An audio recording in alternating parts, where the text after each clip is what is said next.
All right, hi guys. So we're gonna go seriously old school. I'm filming this on my phone because I can't log on to my Surface. Anyway, all right. So today, sorry if it's a little bumpy. I'm holding it with my left and trying to write with my right. Okay. So on what day was that? Friday, we graphed sine of x and we graphed cosine of x. Okay, and those were the parent functions.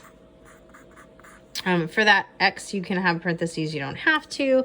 But what we need to be able to do is graph it with transformations. And it'll be in the form of a times the sine of b, quantity x minus h plus k. Okay, so does this look familiar? Gosh, I hope so. None of this is changing. Okay, A is still going to be your vertical stretch or compression. The rules stay the same. B is still going to be your horizontal stretch or compression. The rules stay the same. Guess what? H and K, the rules stay the same. The only thing that's different is H has a different name. So what I'm going to do is I'm going to go through real quick and talk about what A, B, H, and K do as a reminder, okay? So if there's a -1 times A, that means that we have a vertical reflection. It's reflecting over the x-axis. The nice thing about these notes, even though I'm holding it with my left hand and it's a little ghetto in a way, is that you guys can pause if you need to, okay? If it's greater than 1, it is a vertical stretch.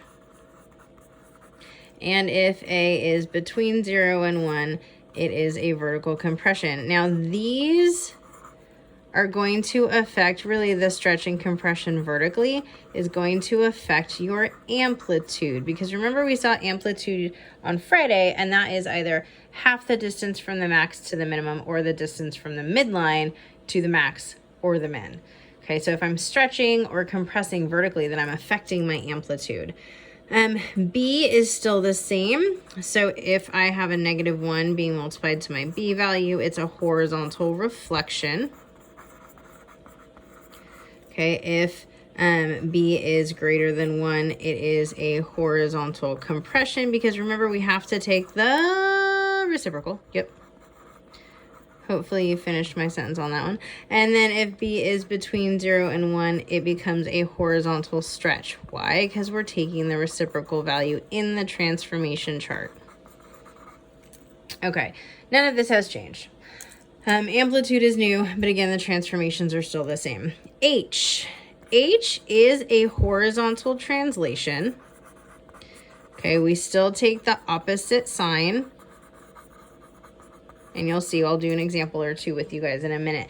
But here's where the new verbiage or terminology comes into play. We don't talk about this as a horizontal translation for sine and cosine. We call it a phase shift. Okay, a phase shift is a horizontal shift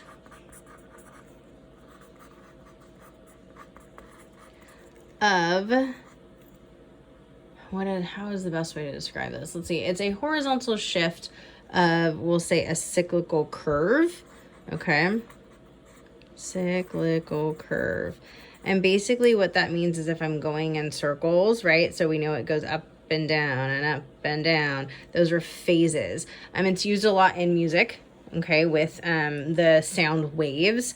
So if you have a graph that looks like it goes in waves, which ours does, here we'll put this, waves, you're going to discuss the horizontal shifting as a phase shift. Okay, it's all because if you were to map out a music like chord per se, okay, it's going to look like a sine curve, up and down, or a cosine curve. We don't talk about shifting it horizontally, we talk about phase shifting. Okay, so please get used to that. I'm not going to say horizontal translation. I'm going to say the phase shift. Okay, and then K is still our vertical translation, which affects the max and the min. All right, so parent function points, ladies and gentlemen, we saw these on Friday.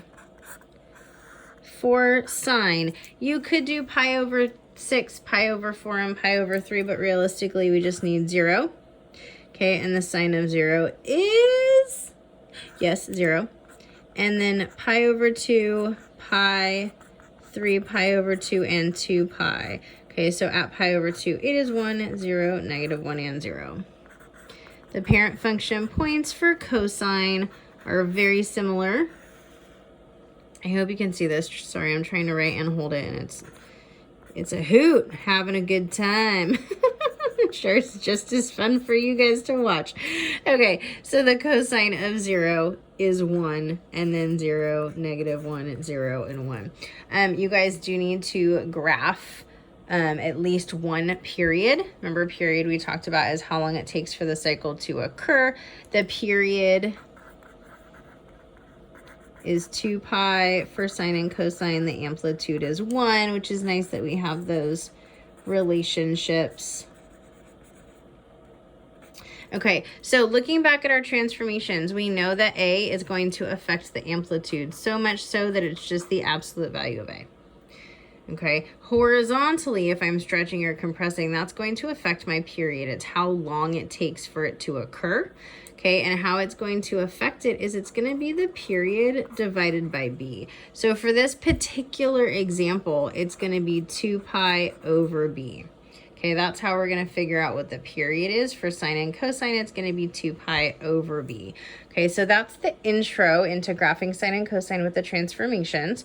I'm going to stop this and do another one with the examples. So if you guys want to just jump into the classwork for today and try it on your own, hey, have at it. But please, if you don't know what you're doing, walk through the next video with me. All right, thanks, guys.